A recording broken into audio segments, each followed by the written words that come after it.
Shalom sahabat-sahabat Her semua yang diberkati Tuhan. Puji Tuhan, kita berjumpa lagi di saat ini. Dan puji Tuhan untuk nafas kehidupan yang Tuhan masih percayakan dalam kehidupan kita. Di saat ini sama-sama kita akan membaca firman Tuhan dari kitab Keluaran pasal 8 ayatnya yang pertama sampai ayatnya yang ke-32. Sebelum kita berdoa, Hers mau mengucap terima kasih untuk semua sahabat yang sudah meluangkan waktu untuk boleh melihat video pembacaan firman Tuhan ini. Hers berdoa semoga teman-teman juga dikuatkan oleh kuasa Roh Kudus sehingga tetap setia, tekun membaca firman Tuhan yang adalah menjadi makanan rohani kita, sehingga kita semua dikuatkan oleh Tuhan, dituntun oleh kuasa Roh Kudus, dan selalu hidup pada jalan Tuhan. Untuk itu mari kita berdoa. Tuhan, kami mengucap syukur untuk waktu dan kesempatan yang Tuhan anugerahkan dalam kehidupan kami di saat ini. Kami juga mengucap syukur untuk nafas kehidupan yang Tuhan masih percayakan dalam kehidupan kami. Kami mohon urapi kami dengan kuasa Roh Kudus sehingga kami dapat mengerti firman yang akan kami baca. Teristimewa kami percaya firman dan kami melakukan firman di dalam kehidupan kami sehari-hari untuk puji dan hormat bagi nama Tuhan. Dalam nama Yesus Kristus firman yang hidup kami berdoa. Haleluya. Amin. Ya, sahabat-sahabat yang diberkati Tuhan, Keluaran pasal 8 yang berbunyi demikian. Tulah kedua, katak. Berfirmanlah Tuhan kepada Musa, pergilah menghadap Firaun dan katakan kepadanya, beginilah firman Tuhan, biarkanlah umatku pergi supaya mereka beribadah kepadaku. Jika engkau menolak membiarkannya pergi, maka aku akan menulahi seluruh daerahmu dengan katak. Katak-katak akan mengeriap dalam sungai Nil, lalu naik dan masuk ke dalam istanamu dan kamar tidurmu, ya, sampai ke dalam tempat tidurmu, ke dalam rumah pegawai-pegawaimu dan rakyatmu, bahkan ke dalam pembakaran rotimu, serta ke dalam tempat adonanmu.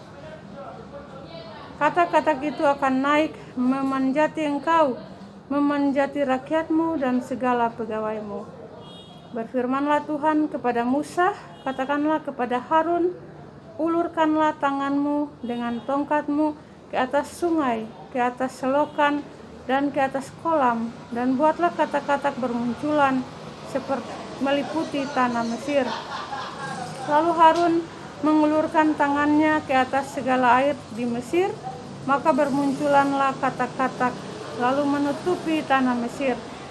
Tetapi para ahli itu pun membuat yang demikian juga dengan ilmu-ilmu mantra mereka, sehingga mereka membuat katak-katak bermunculan meliputi tanah Mesir. Kemudian Firaun memanggil Musa dan Harun serta berkata, berdoalah kepada Tuhan supaya dijauhkannya katak-katak itu daripadaku dan daripada rakyatku. Maka aku akan membiarkan bangsa itu pergi supaya mereka mempersembahkan korban kepada Tuhan. Kata Musa kepada Firaun, silahkanlah Tuanku katakan kepadaku bila aku akan berdoa untukmu, untuk pegawaimu dan rakyatmu, supaya katak-katak itu dilenyapkan daripadamu dan dari rumah-rumahmu, dan hanya tinggal di sungai Nil saja. Katanya besok.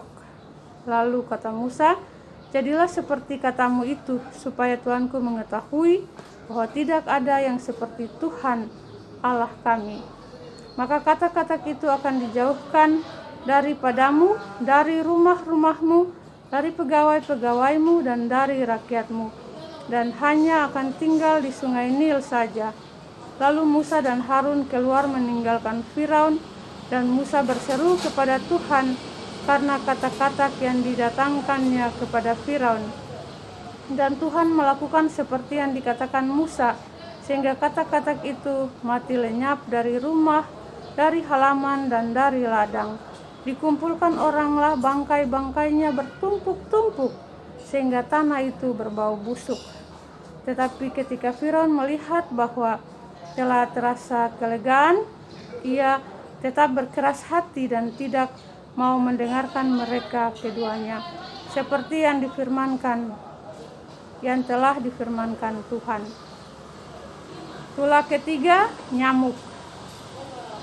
Berfirmanlah Tuhan kepada Musa, katakanlah kepada Harun, ulurkanlah tongkatmu dan pukulkanlah itu ke debu tanah, maka debu itu akan menjadi nyamuk di seluruh tanah Mesir. Lalu mereka berbuat demikian.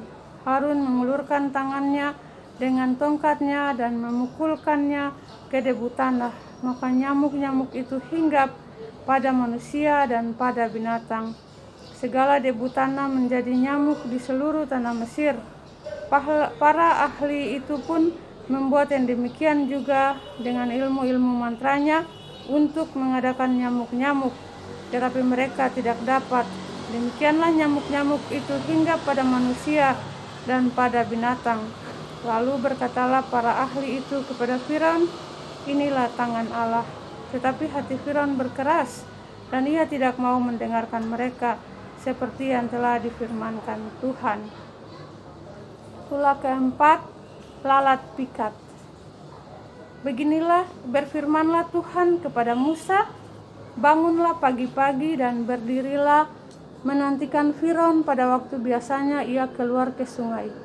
Dan katakanlah kepadanya, beginilah firman Tuhan, biarkanlah umatku pergi supaya mereka beribadah kepadaku. Sebab jika engkau tidak membiarkan umatku itu pergi, maka aku akan melepaskan pikat terhadap engkau, terhadap pegawai-pegawaimu, rakyatmu, dan rumah-rumahmu, sehingga rumah-rumah orang Mesir, bahkan tanah di mana mereka berdiri akan penuh dengan pikat. Tetapi pada hari itu aku akan mengecualikan tanah Goshen di mana umatku tinggal, sehingga di sana tidak terdapat pikat, supaya engkau mengetahui bahwa aku Tuhan ada di negeri ini. Sebab aku akan mengadakan perbedaan antara umatku dan bangsamu. Besok tanda mujizat itu akan terjadi. Tuhan berbuat demikian, maka datanglah banyak-banyak pikat ke dalam istana Firaun dan ke dalam rumah pegawai-pegawainya dan ke seluruh tanah Mesir. Negeri itu menderita karena pikat itu. Lalu Firaun memanggil Musa dan Harun serta berkata, pergilah persembahkanlah korban kepada Allahmu di negeri ini. Tetapi Musa berkata, tidak mungkin kami berbuat demikian, sebab korban yang akan kami persembahkan kepada Tuhan Allah kami adalah kekejian bagi orang Mesir. Apabila kami mempersembahkan korban yang menjadi kekejian bagi orang Mesir itu di depan mata mereka, tidakkah mereka akan melempari kami dengan batu? Kami harus pergi ke padang gurun 3 hari perjalanan jauhnya untuk mempersembahkan korban kepada Tuhan Allah kami, seperti yang difirmankannya kepada kami. Lalu kata Firaun, baik, aku akan membiarkan kamu pergi untuk mempersembahkan korban kepada Tuhan Allahmu di padang gurun. Hanya janganlah kamu pergi terlalu jauh. Berdoalah untuk aku. Lalu kata Musa, sekarang aku keluar meninggalkan tuanku dan akan berdoa kepada Tuhan, maka pikat ini akan dijauhkan besok dari Firaun, dari pegawai-pegawainya dan rakyatnya. Hanya janganlah Firaun berlaku curang lagi dengan tidak membiarkan bangsa itu pergi untuk mempersembahkan korban kepada Tuhan. Sesudah itu keluarlah Musa meninggalkan Firaun lalu berdoa kepada Tuhan. Dan Tuhan membuat seperti yang dikatakan Musa, pikat itu dijauhkannya dari Firaun dan pegawai-pegawainya dan rakyatnya, seekor pun tidak ada yang tinggal. Tetapi sekali ini pun Firaun tetap berkeras hati, ia tidak membiarkan bangsa itu pergi. Demikianlah pasal pembacaan firman Tuhan yang menjadi makanan rohani kita pada hari ini. Berbahagialah kita yang mendengar firman, yang percaya firman, dan melakukan firman dalam kehidupan kita sehari-hari. Tuhan Yesus memberkati kita semua. Haleluya. Amin. Shalom.